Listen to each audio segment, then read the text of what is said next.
दोस्तों बहुत बहुत स्वागत है आप सभी का हमारे इस YouTube चैनल में।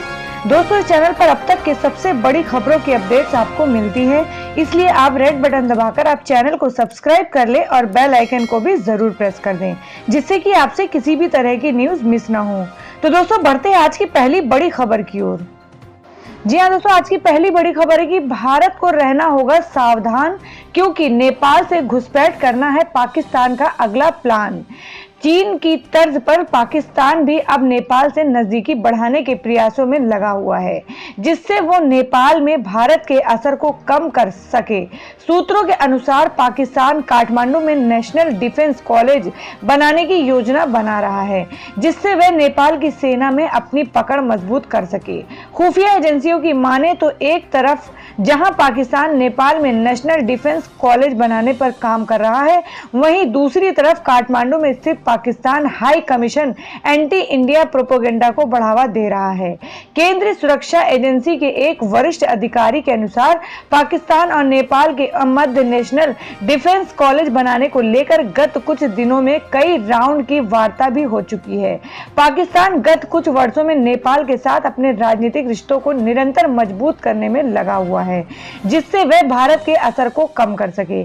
पिछले दिनों एक खुफिया रिपोर्ट में बताया गया था कि पाकिस्तान नेपाल में भारत विरोधी आतंकी संगठनों की सहायता करने में लगा हुआ है, जिससे आतंकी नेपाल और भारत की खुली बॉर्डर का लाभ उठाकर भारत में घुसपैठ कर सके। पाकिस्तान की सुरक्षा एजेंसी आईएसआई एक बार फिर से इंडियन मुजाहिदीन को जिंदा करने का षड्यंत्र कर रही है। खुफिया एजेंसियों की एक रिपोर्ट के अनुसार आईएसआई की निगाह बांग्लादेशियों पर भी है, जिन्हें वो इंडियन मुजाहिदीन में भर्ती कर भारत पर हमला कराने का षड्यंत्र कर रही है। जी हाँ दोस्तों, अगली बड़ी खबर है कि योगी आदित्यनाथ का बयान चुनाव में करा सकता है बीजेपी का नुकसान।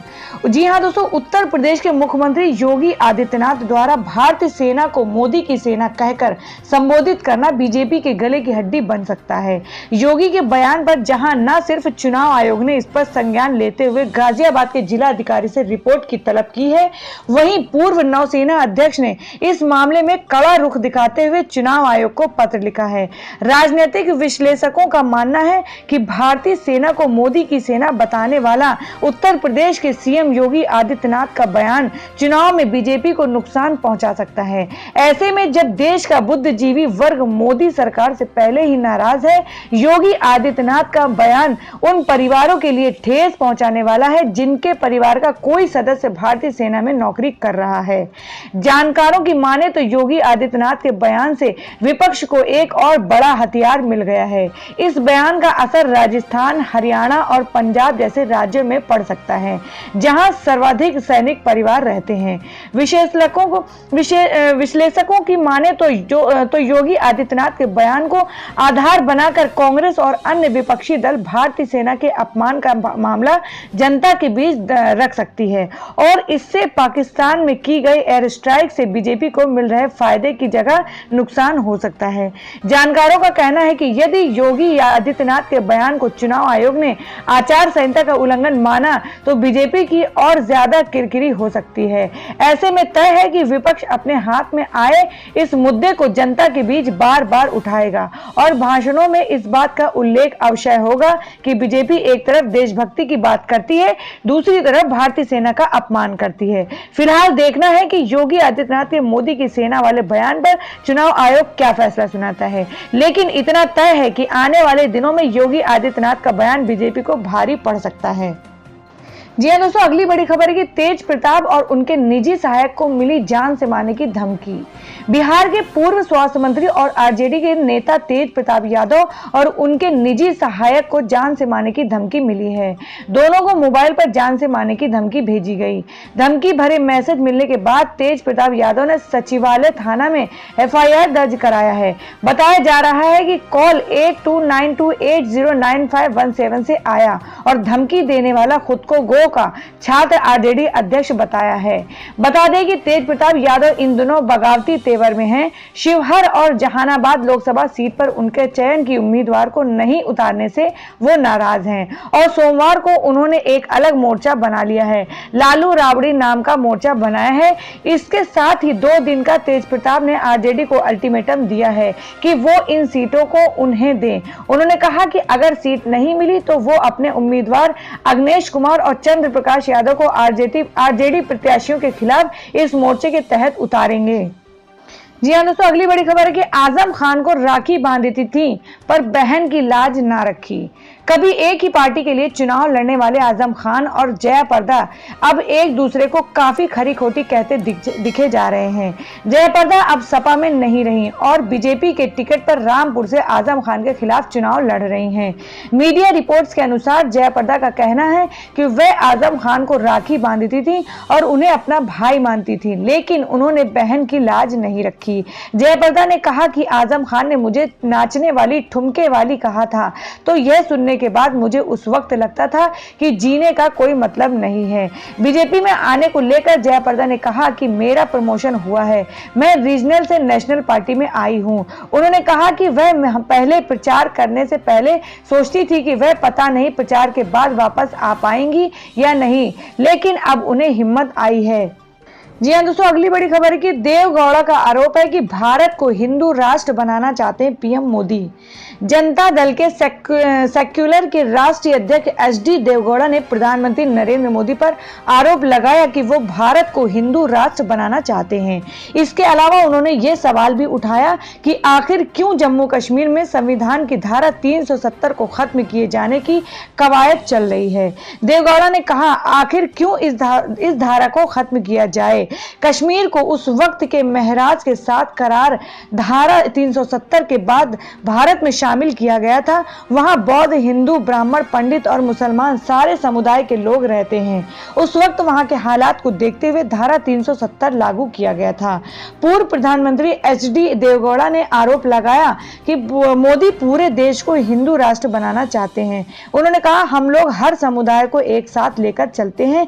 बीजेपी का भारत को हिंदू राष्ट्र बनाने का आइडिया हो सकता है। अगर यहाँ की 130 करोड़ जनता इससे राजी है तो फिर इसका फैसला चुनाव में हो जाएगा। पिछले दिनों केंद्रीय मंत्री अरुण जेटली ने अपने ब्लॉग में अनुच्छेद 35A को कश्मीर की मौजूदा परिस्थितियों के लिए जिम्मेदार ठहराया था। साथ ही उन्होंने इसके लिए नेहरू को जिम्मेदार ठहराया था। जेटली ने कहा था कि अनुच्छेद 35A संविधान में चुपके से जोड़ा गया। संविधान में इस एक्ट के जोड़े जाने से राज्य का निवेश पूरी तरह से रुक गया और रोजगार से सभी मौके बंद हो गए। इसका खामियाजा सीधे तौर पर जम्मू कश्मीर की जनता को उठाना पड़ा। जी हाँ दोस्तों, अगली बड़ी खबर है कि कभी ईसी ने अमिताभ की फिल्मों पर लगाया था बैन। अब धड़ल्ले से चल रही है नमो टीवी और मोदी की बायोपिक। जी हाँ दोस्तों, लोकसभा चुनाव के मद्देनजर सियासी पार्टियों ने लोक लुभाने वादों को लेकर फहरिस्त आम जनता के सामने लानी शुरू कर दी है। केंद्र की सत्ताधारी सरकार को लेकर विपक्ष ने भी चुनावी समर में तगड़े कटाक्ष शुरू कर दिए हैं। हाल ही में केंद्र सरकार की योजनाओं को लेकर नमो टीवी की शुरुआत की गई, जिसे कई केबल प्लेटफॉर्म पर दिखाया जा रहा है। विपक्षियों ने इसे आचार संहिता का उल्लंघन बनाते हुए चुनाव आयोग को मामला संज्ञान में लेने की नसीहत तक दे डाली। सोशल मीडिया प्लेटफॉर्म पर केंद्र की सत्ताधारी भाजपा सरकार द्वारा किए जा रहे इस तरह के चुनावी प्रचार को लेकर कई तरह की बातें की जा रही हैं।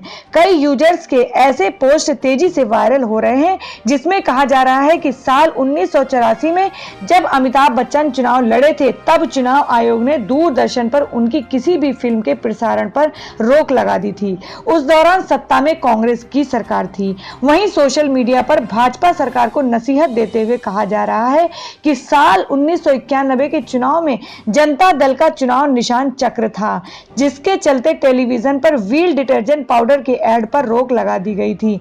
दरअसल इस ऐड में क्रू घूमता हुआ आता था। चुनाव आयोग ने उस ऐड पर रोक लगा दी थी। बताया जा रहा है कि इस दौरान जनता दल की ही सरकार थी। कहा जा रहा है कि अब मोदी सरकार चुनाव करा रही है। एक नमो चैनल टीवी पर चल रहा है। नरेंद्र मोदी की बायोपिक रिलीज हो रही है। हेमा मालिनी के एड टीवी पर धड़ल्ले से चल रहे हैं। योगी जी भी भारतीय सेना को मोदी की सेना बता रहे हैं। प्रधानमंत्री जी राष्ट्र को संबोधित कर रहे हैं और चुनाव आयोग मूक दर्शक बना देख रहा है। जी हाँ दोस्तों, अगली बड़ी खबर की 5 साल में सारे काम पूरे होने का दावा नहीं कर सकता पीएम मोदी। जी हाँ दोस्तों, लोकसभा चुनाव में भारतीय जनता पार्टी के प्रचार के लिए प्रधानमंत्री नरेंद्र मोदी ने बिहार के जमुई में एक जनसभा को संबोधित किया। नरेंद्र मोदी ने मंगलवार को कांग्रेस पर हमला बोलते हुए कहा कि जब जब देश की सबसे पुरानी पार्टी और उसके सहयोगी सत्ता में आते हैं तब तब शासन उल्टी दिशा में चलने लगता है। प्रधानमंत्री मोदी ने चुनावी रैली में पहली बार यह भी स्वीकार किया कि अभी पूरा काम नहीं हुआ और इसका दावा वह कर भी नहीं सकते। पीएम नरेंद्र मोदी ने कहा, मैंने कभी यह दावा नहीं किया कि मैंने सारे काम पूरे कर लिए। वो 70 साल के बाद भी यह दावा नहीं कर सकते तो मैं 5 साल में कैसे कर सकता हूं। अब भी बहुत कुछ करना बाकी है और इसके लिए निरंतर प्रयास की जरूरत है। पीएम मोदी ने कहा कि इसके लिए मुझे आपके आशीर्वाद की जरूरत है और आप सभी 11 अप्रैल को एनडीए के पक्ष में मतदान करके भारी बहुमत से फिर मोदी सरकार बनाएंगे। कांग्रेस ने किया अंबेडकर का अपमान। प्रधानमंत्री जमुई लोकसभा सीट से एनडीए के घटक दल लोजपा के उम्मीदवार चिराग पासवान के पक्ष में चुनावी रैली को संबोधित करने पहुंचे थे। पीएम मोदी ने कांग्रेस पर आरोप लगाया कि उसने बाबा साहेब भीमराव अंबेडकर की ऐसी अनदेखी की जैसे किसी भी पार्टी ने नहीं की। उन्होंने यह भी दावा किया कि उनके विपक्षी यह झूठ फैला रहे हैं कि अगर बीजेपी सत्ता में से आ गई तो पिछड़े वर्गों का आरक्षण खत्म कर देगी। प्रधानमंत्री मोदी ने कहा, जब कांग्रेस और इसके सहयोगी सत्ता में होते हैं तो शासन उल्टी दिशा में चलने लगता है। कांग्रेस जब सत्ता में होती है तो आतंकवाद, महंगाई, हिंसा, भ्रष्टाचार, काला धन बढ़ जाता है, जबकि देश की समृद्धि, इसकी विश्वसनीयता, सशस्त्र बलों को मनोबल और ईमानदारी के प्रति आदर घट जाता है। उन्होंने कांग्रेस पर आरोप लगाया कि उसने भारतीय संविधान के निर्माण एवं अहम भूमिका निभाने वाले अंबेडकर को हराने के लिए सारे जतन किए हैं। जी हाँ दोस्तों, अगली बड़ी खबर है कि आखिर क्यों आलिया की मां सोनी राजदान ने कहा, मुझे पाकिस्तान चले जाना चाहिए, ज्यादा खुश रहूंगी। जी हाँ दोस्तों, आलिया भट्ट की मां सोनी राजदान इन दिनों अपनी film no fathers in Kashmir के प्रमोशन में बिजी हैं। इस दौरान सोनी राजदान ने एक ऐसा बयान दिया जो सुर्खियों में आ गया। सड़क, सर और राजी जैसी फिल्में करने वाली सोनी राजदान ने एक इंटरव्यू के दौरान कहा कि कभी कभी लगता है कि मुझे पाकिस्तान चले जाना चाहिए, वहां ज्यादा खुश रहूंगी। सोनी राजदान ने ऐसा ट्रोलर्स की वजह से कहा। सोनी राजदान अपनी बेबाक राय रखने के लिए जानी जाती हैं और इसलिए वो कई बार ट्रोलर्स के निशाने पर आ जाती हैं। सोनी ने आगे कहा कि मैं भारत की पूरी तरह हिंदू देश बनने के खिलाफ हूं। पाकिस्तान में मिला जुला कल्चर नहीं है, इसलिए वह देश अच्छा नहीं बन सका। इसके साथ ही उन्होंने कहा कि ट्रोलर्स की पाकिस्तान भेजने की बात से ज्यादा फर्क नहीं पड़ता है और कौन क्या कहता है उसका असर मुझ पर नहीं होता। मैं अपनी मर्जी से पाकिस्तान में छुट्टियां मनाने जाऊंगी, वहां खाना अच्छा मिलता है। बता दें, सोनी राजदान की film no fathers in Kashmir 5 अप्रैल को रिलीज हो रही है। इस फिल्म में मुख्य भूमिका में कुलभूषण खरबंदा, अंशुमन झा, जारा वेब, अश्विन कुमार और सोनी राजदान हैं। फिल्म की शूटिंग कश्मीर में हुई थी। जी हाँ दोस्तों, अगली बड़ी खबर है कि यूपी में इन सीटों पर मुंह के बल गिरेगी भाजपा, सियासी गठजोड़ में फंसी बीजेपी। जी हाँ दोस्तों, पिछले लोकसभा चुनाव में उत्तर प्रदेश भाजपा के लिए सोने का अंडा देने वाली मुर्गी साबित हुआ था। 80 में से 73 सीटें भाजपा गठबंधन के खाते में गई थी। समाजवादी पार्टी को 5 और कांग्रेस को 2 सीटों पर संतोष करना पड़ा था, तो बसपा का खाता नहीं खुला था। यूपी के बल पर बीजेपी के केंद्र में सरकार बनाई थी। इस बार भी भाजपा यूपी को लेकर काफी उत्साहित है।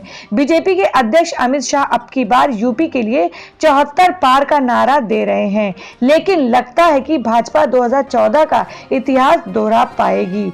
इस बार हालात काफी बदले हुए हैं।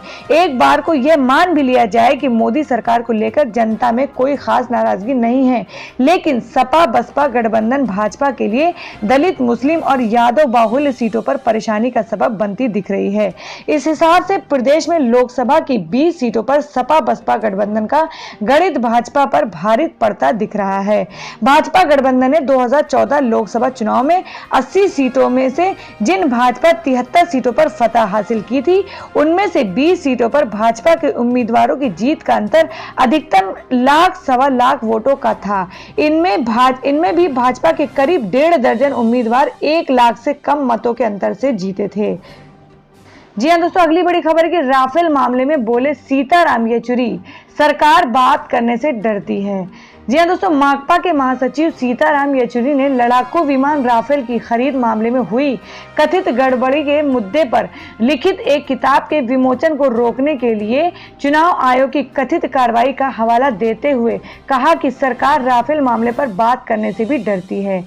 येचुरी ने मंगलवार को राफेल पर प्रकाशित पुस्तक के चेन्नई में होने वाले विमोचन कार्यक्रम पर चुनाव आयोग द्वारा कथित तौर पर रोक लगाने की कार्रवाई का हवाला देते हुए कहा कि इससे साफ है कि राफेल पर बात करने से भी कौन डरता है। येचुरी ने ट्वीट कर कहा कि यह अनुमान लगाना मुश्किल नहीं है कि राफेल घोटाला और इस पर आधारित किसी पुस्तक से कौन डरा हुआ है। उन्होंने कहा कि स्वतंत्र भारत के इतिहास में यह स्पष्ट भ्रष्ट सरकार है जिसका शीर्ष नेतृत्व अपने करीबी लोगों को मदद पहुंचाने के लिए राफेल घोटाले में शामिल है। इस बीच चुनाव आयुक्त अशोक लवासा ने राफेल पर पुस्तक के विमोचन समारोह पर रोक लगाने के बारे में तमिलनाडु के मुख्य निर्वाचन अधिकारी सीईओ की तरफ से जारी स्पष्ट के आधार पर खंडन किया। लवासा ने ट्वीट कर कहा कि किताबें जब्त करने के बारे में ना तो चुनाव आयोग ने और ना ही सीईओ कार्यालय की ओर से कोई निर्देश दिया गया। उन्होंने कहा कि मैंने चेन्नई के जिला निर्वाचन अधिकारी को इस मामले की जांच कर इसकी तत्काल रिपोर्ट पेश करने का निर्देश दिया है। जी हां दोस्तों, अगली बड़ी खबर है कि सोशल मीडिया पर सोच समझकर करे चुनावी पोस्ट, पुलिस का है 24 घंटे पहरा।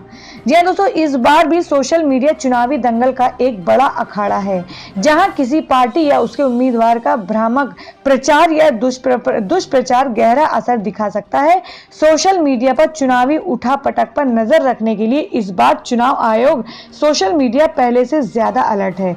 चुनाव आयोग के निर्देश पर तमाम राज्यों में पुलिस की स्पेशल मॉनिटरिंग और रेस्पॉन्स टीम बनाई गई है। ये स्पेशल टीम 24 घंटे ड्यूटी कर रही है। वे सोशल मीडिया के तमाम प्लेटफॉर्म के सर्वर से कनेक्ट हैं, उनके अधिकारियों से संपर्क बनाए हैं ताकि किसी प्रकार की शिकायत मिलते ही एक्शन ले सकें। साथ ही दुष्प्रचार वाली सामग्री को सोशल मीडिया से हटाया जा सके।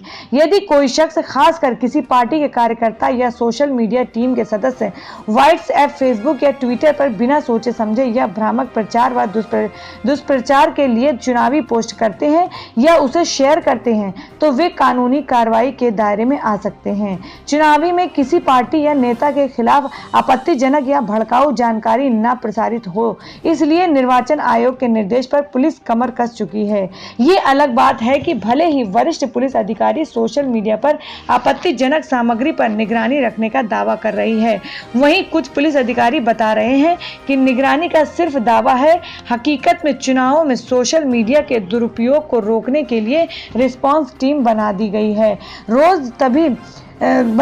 जो तभी एक्शन लेगी जब शिकायत आएगी। व्यवहारिक तौर पर सोशल मीडिया पर हर सामग्री की जांच और एक्शन लेना मुमकिन नहीं है। शिकायत के बिना पर आरोपियों के खिलाफ फौरन एक्शन मुमकिन होगा ताकि सोशल मीडिया का गलत इस्तेमाल करने वालों में डर पैदा हो। इस संबंध में आईटी एक्ट के तहत कार्रवाई होगी, जिसमें सख्त सजा का प्रावधान है।